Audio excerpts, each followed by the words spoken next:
हिंमत असेल तर कारवाई करून दाखवा. कोरेगाव पोलीस ठाण्याच्या कार्यपद्धतीवर विधान भवनात आमदार शशिकांत शिंदे आक्रमक. कोरेगाव पोलीस ठाण्याचे पोलीस निरीक्षक घनश्याम बल्लाळ तसेच गुन्हे प्रकटीकरण शाखेतील अंमलदार नागराज कदम आणि अक्षय शिंदे यांच्या कार्यपद्धतीवर सोमवारी विधान भवनात जोरदार खंडाजगी पाहायला मिळाली. राष्ट्रवादी काँग्रेस शरदचंद्र पवार पक्षाचे प्रदेशाध्यक्ष आमदार शशिकांत शिंदे यांनी लक्षवेधी सूचनेद्वारे हा मुद्दा उपस्थित करत सरकारला चांगलेच धारेवर धरले. सुमारे 18 मिनिटे या विषयावर सभागृहात घमासान चर्चा झाली. आमदार शिंदे यांच्या आक्रमक भूमिकेला काँग्रेसचे आमदार भाई जगताप यांनीही पाठिंबा देत पोलिसांच्या कामकाजावर गंभीर प्रश्न उपस्थित केले. मात्र सरकारच्या वतीने गृहराज्यमंत्री डॉक्टर पंकज भोयर यांनी चौकशी अहवाल प्राप्त झाल्यानंतर योग्य कारवाई करू असे साचेबंद उत्तर दिल्याने विरोधक अधिकच आक्रमक झाले आणि सभागृहात गोंधळाची परिस्थिती निर्माण झाली.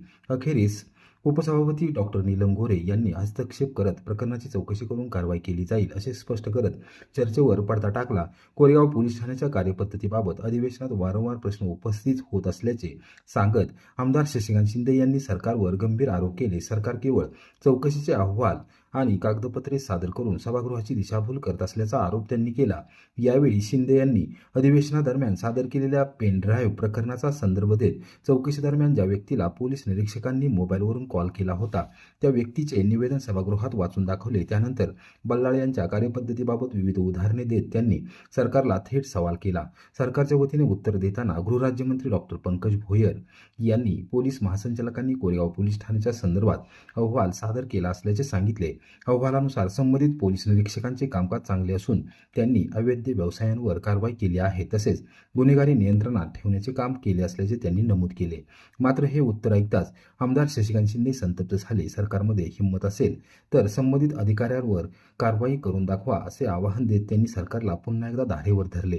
काँग्रेसचे आमदार भाई जगताप यांनी देखील चर्चेत उडी घेत कायद्यातील तरतुदींचा संदर्भ देत गुन्हा दाखल न करणाऱ्या पोलीस निरीक्षकाला निलंबित करण्याची मागणी केली. आज आम्ही या बाजूला बसलो आहोत, उद्या कदाचित त्या बाजूला बसू, मात्र कोणत्याही अधिकाऱ्याने राजाश्रय घेऊ नये असे स्पष्ट करत त्यांनी कारवाईची मागणी लावून धरली. नामर्द शब्दावरून वाद. चर्चेदरम्यान गृहराज्यमंत्री भोयर यांनी स्थानिक राजकारणापोटी एखाद्या अधिकाऱ्याचा बळी जाऊ नये असे वक्तव्य केले. यावर आमदार शिंदे अधिकच आक्रमक झाले. आम्ही स्थानिक राजकारण करत नाही, आम्ही मोर्चे काढले आहेत, आम्ही नामर्द नाही असे म्हणत त्यांनी सरकारला पुन्हा एकदा कारवाईचे आव्हान दिले. त्यावर उपसभापती डॉक्टर नीलम गोरे यांनी आक्षेप नोंदवत नामर्द हा शब्द मागे घेण्याचे निर्देश दिले. मंत्री हे सरकारच्या वतीने उत्तर देत असून दोन्ही बाजू तपासून घेणे आवश्यक असल्याचे सांगत त्यांनी सभागृहाला शांत करण्याचा प्रयत्न केला. एकूणच कोरेगाव पोलीस ठाण्याच्या कार्यपद्धतीवरून विधानभवनात पुन्हा एकदा जोरदार चर्चा रंगली. सातत्याने प्रश्न उपस्थित होत असतानाही पोलीस प्रशासन अद्याप कागदोपत्री कामकाजात अडकले आहे का असा सवाल उपस्थित होत असून या प्रकरणात पुढे सरकार नेमकी काय भूमिका घेते याकडे सर्वांचे लक्ष लागले आहे. त्या लक्षवेधीमध्ये मागच्या वेळेला सुद्धा मी पेनड्राईव्ह दिला होता. राज्य सरकारच्या पाठबळामध्ये काही अधिकारी इतके मस्तवाल असतात, राजकीय पाठबळ मिळालं की सामान्यावर अत्याचार करणे आणि राजकीय संरक्षणाखाली अन्याय करण्याची भूमिका या ठिकाणी केली जाते. सभापतीमध्ये आम्ही सभागृहामध्ये हा विषय मांडतोय. या उत्तरामध्ये माझी हरकत आहे. या उत्तरामध्ये त्यांनी ज्यावेळेला स्पष्टीकरण केलेलं आहे, या कोरेगावमध्ये नोंदवहीमध्ये जे अंमलदार अवैध धंदा कारवाई करण्यासाठी गेले होते त्यामध्ये कोणीही ड्युटीवर कर्मचारी उपस्थित नव्हता आणि त्या कोणत्याही कर्मचाऱ्याचा उल्लेख कागदपत्र ही रॅकेट आहे. हा जो पोलीसवाला आहे हा मंत्री महोदय वसुली करतो, त्याची तिथं ड्युटी नाही. आणि परवाच्या दिवशी ह्या पॅन्ड्रोची चौकशी झाली. या चौकशीमध्ये ज्याला चौकशीमध्ये बोलवलं त्यांनी वस्तुस्थिती इथं सांगितलेली आहे की या असलेल्या चौकशीमध्ये त्यांनी स्पष्ट शब्दात सांगितलंय, उल्लेख केला की मला कशा पद्धतीने या ठिकाणी बोलवलं गेलं. त्यांनी सांगितलेलं आहे अक्षय शिंदे नागराज कदमने पोलीस स्टेशनला बोलून माझ्याकडून पैसे घेतले, मारहाण केली आणि त्यांचा मोबाईल ट्रेस करा, ते तिथं होता अक्षय शिंदे. आणि त्याचबरोबर या संदर्भामध्ये CDR जरी चौकशी केली तर तो तिथं होता हे सिद्ध होईल. स्वतः ज्यांनी तक्रार करायला बोलवलं त्यांनी तुमच्या DYSPकडे स्टेटमेंट दिले आहे. मग ही स्टेटमेंट दिलेल्या असताना या स्टेटमेंटमध्ये तो तिथं नव्हता असं सांगणं म्हणजे उत्तरामध्ये विसंगती आहे. खोटं उत्तर कोणी दिलं त्याच्यावर पहिली कारवाई करणं गरजेचं आहे. सभापती महोदय, दुसरं उत्तर आपण दिलेलं आहे, त्या उत्तरामध्ये आपण सांगितलं की अमुक अमुक रमेश सीताराम साकवाळ आणि तिथले सरपंच हे तिथे गेले असताना त्यांच्यावर मारहाण झाली. 2च व्यक्ती होत्या, त्याच्यात 18 लोकांची नावं निवडली. त्यांनी सांगितलं सीसीटीव्ही फुटेज, मी स्वतः मोर्चा काढला होता, सीसीटीव्ही फुटेज चेक करा. सीसीटीव्ही फुटेज घेतलं नाही. मी एसपीशी बोललो, डीवायएसपीशी बोललो, ती चौकशी तुम्ही डीवायएसपीकडे लावली. ते डीवायएसपी काहीच करू शकत नाही, एसपीच काही करू शकत नाही. अशी वस्तुस्थिती असताना आपण तिथं सांगितलं की ही कलमं लावली. ज्यांनी मार खाल्ला, जो ऍडमिट होता, त्याच्यावर गुन्हा दाखल झाला आणि ज्यांनी मारलं त्याच्यावर काही खर्चटलं नसताना त्याच्यावर गंभीर गुन्हा दाखल करून या लोकांना अद्यापही अटक केली नाही. हे साधे 2 प्रश्न ते उत्तरामध्ये तुम्हाला यामध्ये दिसून येत आहे की या फौजदारांचा कशा पद्धतीने कामकाज सुरू आहे. अवैध धंदे, बाकीच्या सगळ्या व्यवसायावर या ठिकाणी त्यांचा आशीर्वादामुळे क्राईम वाढलेला ही वस्तुस्थिती आहे. मी म्हणतो म्हणून नव्हे, तुमच्यात हिंमत असेल तर परवाच्या दिवशी सुद्धा 4 अल्पवयीन मुली या गेल्या 2 महिन्यामध्ये या ठिकाणी गेल्यानंतर पालक त्या ठिकाणी तक्रार केला, गेल्यानंतर त्यांची तक्रार घेतली नाही. एक घेतला, कबूल करतो, धाडस वाढतंय. परवाच्या दिवशी सुद्धा एक मुलगी गेली आणि तक्रार करा आई वडील गेल्यानंतर त्यांची तक्रार घेत नाही. म्हणजे हे प्रकार जे वाढायला लागलेले आहे. एका मुलीने आत्महत्या केली, तिला छेडतायत म्हणून, आणि बिंगो या सगळ्या याला पूर्णपणाने हप्तेबाजी चालू आहे. पूर्ण त्या ठिकाणी आशीर्वाद आहे, त्याला पाठबळ आहे राजकीय. मला कल्पना आहे तुमच्यात हिंमत असेल कारवाई करून दाखवा, आणि जर नसेल तर याच्या पुढे कुठला गुन्हा घडला तर त्याची सरकार जबाबदारी घेणार आहे का, ही आरोप मी सत्याने करतोय. एसपींच्याकडे तक्रारी गेल्या, मोर्चे गेले, डीवायएसपी कडे गेल्या, कोणीही काही करू शकत नाही. कारण माझा गॉडफादर कोणतरी इथं सरकारमध्ये बसलेला आहे, हा भ्रम त्या अधिकाऱ्याचा आहे. मोर्चामध्ये तुम्हाला खोटं सांगत नाही, एखाद्याने घोषणा दिली पोलीस स्टेशन मधून, तो माणूस पीआय त्याच्यावर धावत गेला, कोणी आवाज दिला मला सांगा. आमच्या समोर अशा प्रकारची दादागिरी एखादा पीआय करतो. आणि मी मागेही सांगितलं, माझा काही संबंध नसताना माझ्या घरी हा पोलीस हवालदार गेला, एक आरोपी आहे त्याच्यावर आरोप झाला म्हणून सांगितलं, तो माझ्या बंगल्यात आहे का चेक करायला गेलाय. ही दादागिरी आहे. विरोधक आहे म्हणून आम्ही बोलतोय असं नाही. 35 वर्षाच्या कालावधीमध्ये एकदाही आम्ही एखाद्या अधिकाऱ्यावर तक्रार केली नाही, आमचा इतिहास आहे.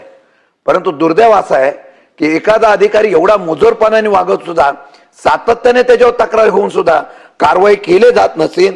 गुन्ह्याची यादी तुमच्याकडे पाठवतो, पेनड्राईव्ह तर पाठवला, यादी पाठवतो, कलमा सकट, वेळे सकट सगळा, आणि त्या असलेल्या पीडित मुलीच्या वडिलांनी दिलेली स्टेटमेंट पाठवतो. त्या मुलीला जर तिथं संरक्षण देण्याच्या संदर्भातली मागणी करताना त्या मुलाला आणि त्या वडिलांना जर त्या ठिकाणी दादागिरी केली जात असेल पोलीस स्टेशनला, ते किती गांभीर्याने आहे.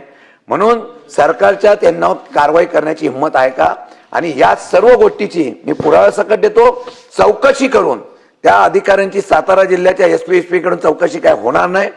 तुम्ही त्या ठिकाणी वेगळ्या सचिवाच्या माध्यमातून ही चौकशी करून जे काय एसीएस होमच्या वतीने आपण चौकशी करून त्याच्यावर कारवाई करणार का, आणि त्याच सत्य आढळल्या त्याला निलंबित करून त्याच्यावर कारवाई करणार का, एक प्रश्न. आणि या असलेल्या तक्रारीची पूर्णपणाने माहिती घेऊन जी माहिती आम्ही देतो ती सत्य मानून, त्यात जर चुकीचं असेल तर मी माफी मागेल, पण सत्य असेल तर कारवाई करण्याचं आपण धाडस दाखवणार आहात का. सभापती महोदय, सन्मान्य शशिकांत शिंदे साहेब या सभागृहाचे ज्येष्ठ सदस्य आहेत. त्यांचं म्हणणं आहे की सातारा जिल्ह्यातल्या कोरेगाव पोलीस स्टेशन अंतर्गत असलेल्या कर्मचाऱ्यांच्या मार्फत, अधिकाऱ्यांच्या मार्फत त्या ठिकाणी पदाचा गैरवापर करून मनमानी कारवाया करणे, कोणताही गुन्हा केलेला नसताना निरपराध लोकांवर त्या ठिकाणी खोटे गुन्हे दाखल करणे, अशा पद्धतीचं कामं करण्यात येते. आणि दुसऱ्या साईडनी असं पण आहे की त्या मोठ्या प्रमाणात त्या ठिकाणी अवैध धंदे वाढलेले आहे. शिंदे साहेब, या ठिकाणी ऑलरेडी दारूबंदीचे जवळजवळ 53 गुन्हे दाखल करण्यात आले आहे आणि 53 त्या ठिकाणी केसेस दाखल करण्यात आलेले आहे. जुगाराचे 51 गुन्हे दाखल करण्यात आले आहे, 51 जणांना गुन्हे उघड झाले आणि जवळजवळ 53 लोकांवर त्या ठिकाणी आरोपी देखील करण्यात आलेले आहे. या संदर्भात पोलीस महासंचालक यांच्या मार्फत आपण अहवाल मागून घेतला, कारण आपण प्रश्न देखील उपस्थित केला होता याच्या आधी या संदर्भात, ह्याच विषयानं. आपण प्रश्न उपस्थित केला होता. पोलीस महासंचालक महाराष्ट्र राज्य मुंबई यांच्याकडून जो अहवाल शासनास प्राप्त झाला आहे त्यांचं म्हणणं आहे की या ठिकाणी प्रभारी म्हणून कार्यरत असलेला अधिकारी हा जो त्या ठिकाणी पोलीस स्टेशनचा कार्यभार स्वीकारला आहे त्यांनी कार्यभार स्वीकारल्यापासून त्या हद्दीतील अवैध धंद्याचे समूळ उच्चाटन करण्याच्या अनुषंगाने वेळोवेळी प्रतिबंधात्मक आवश्यक ती कारवाई केली आहे. अवैध धंदे करणाऱ्या गुन्हेगारांच्या कृत्यांना आळा घालण्याचा प्रयत्न करण्याचा निदर्शनास आला आहे असा अहवाल पोलीस महासंचालक महाराष्ट्र राज्य यांच्यातर्फे त्या ठिकाणी आला. तरी देखील आपण सभागृहाचे ज्येष्ठ सदस्य आहात. आपण दिलेली माहिती देखील त्या ठिकाणी खोटी राहू शकत नाही. आपण एक पेन ड्राईव्ह दिलेला आहे आणि आपण स्वतः सांगितलं की त्या पेन ड्राईव्हच्या माध्यमातून जे काही त्या ठिकाणी कार्यवाही चौकशी त्या ठिकाणी सुरू झालेली आहे. ह्या चौकशीचा अहवाल आल्याबरोबर जर का संबंधित व्यक्ती दोषी असेल तर निश्चितपणे कारवाई करण्यात येईल. सांगतो ही अजून एक माहिती आपण दिली. बरोबर आहे. एक माहिती आपण दिली की चार अल्पवयीन मुली गायब असल्याची माहिती आपण त्या ठिकाणी दिली आणि तक्रार दाखल होत नसल्याची देखील आपण माहिती दिली. आपण ही माहिती दिली. या अनुषंगाने लवकर तात्काळ चौकशी करण्यात येईल आणि जर का त्या मुली गायब झाल्या तर गुन्हा दाखल करण्यात येईल.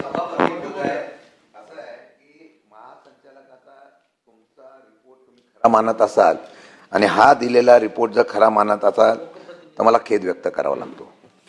आम्ही ज्यावेळेला बोलतोय, मी मगाशी सांगितलं, राजकीय जीवनामध्ये 25 वर्ष आम्ही आहोत, पण कधी आम्ही कोणत्या अधिकाऱ्याच्या विरुद्ध कधी तक्रार केली नाही. पण ज्यावेळेला अति होतं त्यावेळेला आम्हाला आवाज उठवावा लागतो. मी कालची स्टेटमेंट आहे. वडील 3 दिवस जातोय तक्रार करायला, 17 वर्षाची मुलगी पळून नेली. 3 दिवस जातो, त्याची तक्रार घेतली नाही. याच्या अगोदर 2 महिन्या अगोदर झाले. आई वडील जाऊन सातत्याने पोलीस स्टेशनला बसतायत, त्याची तक्रार घेतली जात नाही. तुम्ही यांना पाठीशी घालता कशासाठी? चौकशी म्हणजे महासंचालकाचा अहवाल तुम्हाला खरा वाटत असेल, मी कालचं स्टेटमेंट देतो. त्यांनी स्टेटमेंट देताना सांगितलंय, मी एकच शब्द वाचून दाखवतो. त्यामध्ये त्याला बोलवलं, त्या गणेश प्रकाश जाधव, त्याला दबाव फार येतोय, पण त्यांनी सरळ सांगितलं की पहिलं मला मारलं आणि हे मारताना त्यांनी ड्राय डे असताना सुद्धा कुठे कुठे धंदा चालू आहे ते मला सांग म्हणून ह्या PI बल्लाळने त्याला फोन नंबर दिलाय आणि पेनड्राईव्ह मध्ये आहे. आणि हे स्टेटमेंट तुमच्या डिपार्टमेंटच्या समोर त्यांनी दिलंय. मग महासंचालकांनी आणि तुमच्या स्टेटमेंटवर माझा आक्षेप एवढाच आहे, तुम्ही चुकीच्या माणसाला राज्याश्रय देऊ नका. क्राईम वाढतोय, लोकांना भीती राहिलेली नाही. वस्तुस्थिती सांगतो की कोणी यावं, तू इथे ये, तुझा धंदा चालू. यामुळे पूर्ण अडचणी आलेल्या. आमचं म्हणणं आहे, पहिला तिथून त्याला हटवा, चौकशी करा, आणि जर तो चौकशीमध्ये निर्दोष आढळला परत त्याला तुम्ही वाटत अजून प्रमोशन करा. प्रभारी माणसाला 3-3 वर्ष होऊन गेल्यानंतर तिथं ठेवता.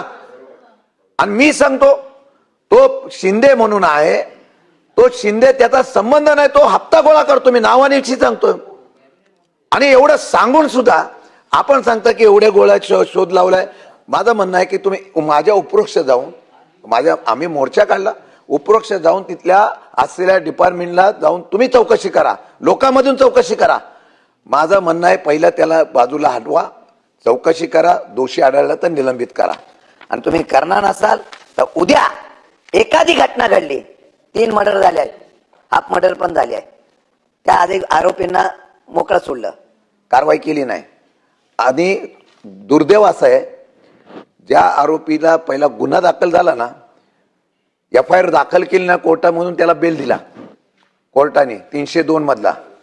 आणि नंतर त्यांना कळून आलं की 302चा आरोपी हा सुटला गेलाय. परत मग गुन्हा दाखल करण्याच्या संदर्भात नामुष्की या सरकारच्या आणि पोलीस डिपार्टमेंटला आलेली आहे. कोणाला वाचवता तुम्ही? आणि म्हणून माझी विनंती आहे, पहिलं त्याला तिथून हटवावं, चौकशी करावी, चौकशीमध्ये दोषी आढळला तर निश्चितपणे कारवाई करावी, नाही आढळला तर मी या सभागृहात माफी मागेल. परंतु तुम्ही राजाश्रय देण्याचा प्रयत्न केला तर दुर्दैवाने उद्या एखादी घटना घडली तर त्याला सरकार जबाबदार राहील. ती जबाबदारी तुम्ही स्वीकारणार का? सभापती महोदय, जे सरकार हे राज्य चालवत असतं निश्चितपणे ते जबाबदार असतं प्रत्येक गोष्टीला. आणि ह्या ठिकाणी शिंदेसाहेब कोणालाही राजाश्रय देण्याचा प्रश्न येत नाही. आपल्याला माहिती आहे, मागच्या 10 ते 11 वर्षापासून हे राज्य सन्मान्य मुख्यमंत्री देवेंद्र फडणवीस साहेबांच्या नेतृत्वात या ठिकाणी गृह विभाग काम करतो आणि जेवढ्या पारदर्शक पद्धतीनं त्यांच्या नेतृत्वात हा विभाग काम करतो याच्या आधी कदाचितच एवढ्या पारदर्शक पद्धतीने ह्या विभागानं काम केलं असेल. आपण म्हटलं एवढे मोठे गुन्हे आज लोक निर्भीड होऊन त्या ठिकाणी तक्रार करण्याकरता समोर येतात आणि झालेला अन्याय, कारण त्यांना आत्मविश्वास आहे की त्या ठिकाणी सरकारकडनं आपल्याला न्याय मिळणार आहे. आपण जी माहिती दिली याच्याबद्दल देखील आम्ही संवेदनशील आहोत की त्या 4 अल्पवयीन मुली गायब आहे, अजून तक्रार झाली नसेल तर आता ही बैठक झाल्याबरोबर सभागृहातून बाहेर मी स्वतः त्या ठिकाणी चौकशी करेन, तातडीनं गुन्हा त्या ठिकाणी दाखल करण्यात येईल निश्चितपणे. परंतु आपण जे सांगतायत की आता आपणच दिलेल्या पेन ड्राईव्हची चौकशी त्या ठिकाणी सुरू झाली, आपण स्वतः म्हणणार की त्या ठिकाणी त्या चौकशीमध्ये जर का तो व्यक्ती गुन्हेगार आढळला, तो कुठलाही अधिकारी असो, कोणालाही त्या ठिकाणी राजश्रय देण्याचा प्रश्नच उद्भवत नाही. त्या पेनड्राईव्हने आपण दिलेल्या पेनड्राईव्हच्या अनुषंगाने त्या ठिकाणी चौकशी सुरू झालेली आहे. त्या चौकशीत तो दोषी आढळल्याबरोबर तातडीनं त्याच्यावर कार्यवाही करण्यात येईल.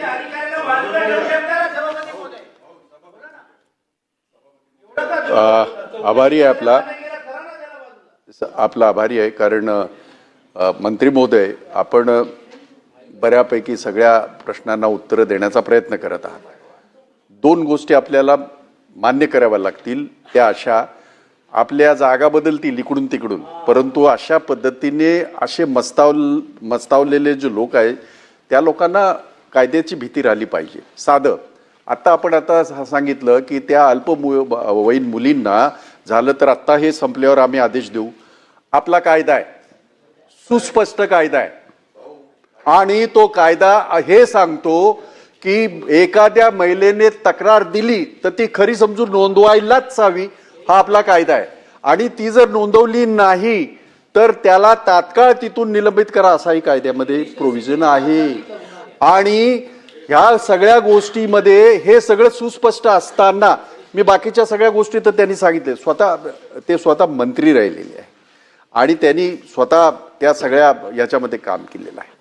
तुम्ही तुमच्या चौकशीचे जेवढे निकष आहेत ते सगळे लावा, आमचा त्याला अजिबात आक्षेप नाही. परंतु अल्पवयीन मुलीचे पालक पोलीस स्टेशनमध्ये येऊन बसतात, ह्याच्यापेक्षा वेगळं तुम्हाला काय कारण लागणार आहे त्याला निलंबित करण्यासाठी? त्याची चौकशी होत नाही, कायद्यातच आपल्या प्रावधान आहे ते. आपण कायदा बनवला त्यावेळेलाच तो तितका सक्षम बनवला, कारण याच्या अगोदर अनेक गोष्टी अशा घडल्यात. आणि म्हणून माझे 2 स्पेसिफिक प्रश्न आहेत. एक, तिथे माझ्या माहितीप्रमाणे ॲडिशनल CP यांनी सुद्धा SP-ने गुन्हा दाखल करण्यासाठी काल SP-ने सांगितलेलं आहे. जी अधिकची माहिती ती आपल्याला सुद्धा असेल, कारण आपण ब्रीफिंग घेताना घेतली असेल ती. पण आपल्या प्रचलित कायद्याप्रमाणे अल्पवयीन मुलींचा झालेला जे जे गुन्हे झालेले आहेत ते गुन्हे दाखल न करणाऱ्या त्या इन्स्पेक्टरवर आपण तात्काळ त्याला निलंबित करणार का?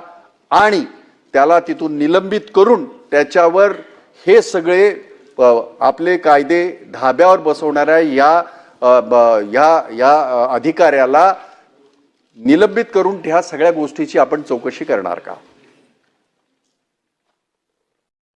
भाई जगताप, आपण जी माहिती दिली अगदी बरोबर आहे. आपल्या इथं कायद्यातच तरतूद आहे की जर का अशा पद्धतीनं कुठल्या महिलेनं तक्रार दिली तर त्याची दखल घेऊन तातडीनं गुन्हा दाखल करावा लागतो.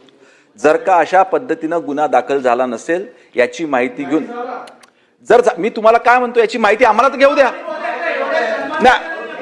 मी तुम्हाला काय म्हणतोय, नाही असं आहे, नाही असं नाही. एका मुलीने आत्महत्या केली, आई वडील रोज बसत होते, गुन्हा दाखल केला नाही त्याच्यावर. नाही असं, एक मिनिट, तुम्हाला असत्य धरलेलं नाही आहे. मंत्री महोदयांची मी बाजू घेण्याचा प्रश्न नाहीये, पण ते सातत्याने सांगतात की मी चौकशी करून कारवाई करतो. तर तुमचं सत्य मानलंय म्हणूनच चौकशीचं म्हणणं ते मान्य केलंय ना. त्यामुळे अशा वेळेला आपण तिथलं नाही ते चौकशी करून 2 गोष्टी सेपरेट. शासनाचं काम न्याय देण्याचं काम आहे, दोन्ही बाजू तपासणं आवश्यक आहे. स्थानिक राजकारणामुळे जर का एखाद्या अधिकाराचा बळी जात असेल तर ते देखील बरोबर नाहीये. त्याच्यामुळे चौकशी केली पाहिजे. सभापती महोदय, जी काही चौकशी करून निश्चितपणे कारवाई करण्यात येईल. ऐकून घ्या, नाही हरकत कशाबद्दल घेतली, कुठल्या नियमाने हरकत घेतली तुम्ही? कुठल्या नियमाने? स्थानिक राजकारणाचा कधी मी फायदा घेतलेला नाही. अति झालेला आहे. पोलीस पाठवतात. तुम्ही स्थानिक राजकारणाचा कोण त्याला सन्माननीय शिंदे साहेब, नाही पण तुम्ही नामर्द वगैरे हा शब्द बरोबर नाही. सभागृहामध्ये जेव्हा प्रश्न मांडतोय अहो शिंदे साहेब, सन्माननीय शशिकांतजी शिंदे, तुम्ही नाव देता. मुख्यमंत्र्यांना आमचा विश्वास आहे. अहो मुख्यमंत्रीचा कारभार चांगला करता म्हणून तुम्ही सांगता ना, तुम्ही हिंमत दाखवा. जर चुकीचं असेल तर शशिकांतजी शिंदे, हिमतीचा प्रश्न त्यांनी परत सांगितला. तुम्ही आता हे पहा एक मिनिट 4-5 वेळेला बोलत असताना तुम्ही त्यातलं सत्य तुमच्या जे तुम्हाला दिसतंय ते मांडलं. त्यामध्ये तुम्ही प्रत्येक वेळेला सारखं म्हणताय की हिंमत दाखवा. मुद्दा असा आहे की चौकशी करून त्याच्यावरती कारवाईची हिंमत ते मंत्री असल्यामुळे त्यांना दाखवायलाच लागणार आहे. त्यामुळे हिंमत दाखवा. सभागृहामध्ये इथल्या इथे त्यांना निर्णय करता येणार नाही, ते परत सांगतायत. पण चौकशी सांगितलं ना त्यांनी, चौकशीचं मान्य केलं. त्यांनी 3 दिवसाआधी पेनड्राईव्ह दिला. त्या पेनड्राईव्हच्या अनुषंगानं चौकशी त्या ठिकाणी सुरू झाली आहे. जसाही तो अहवाल प्राप्त होईल, कारण पहिला अहवाल त्या ठिकाणी पोलीस महासंचालकाकडनं आलाय. असं नाहीये की या ठिकाणी चौकशी केली नाही. पोलीस महासंचालकाकडनं चौकशी केली. त्यांचा अहवाल आला की त्या पद्धतीचं काम त्या ठिकाणी होत नाही. तरी देखील सन्माननीय सदस्यांच्या निवेदनावर विश्वास ठेवून पुन्हा एकदा चौकशी करून जर का अहवाल प्राप्त झाला तर निश्चितपणे कारवाई करू. ठीक आहे.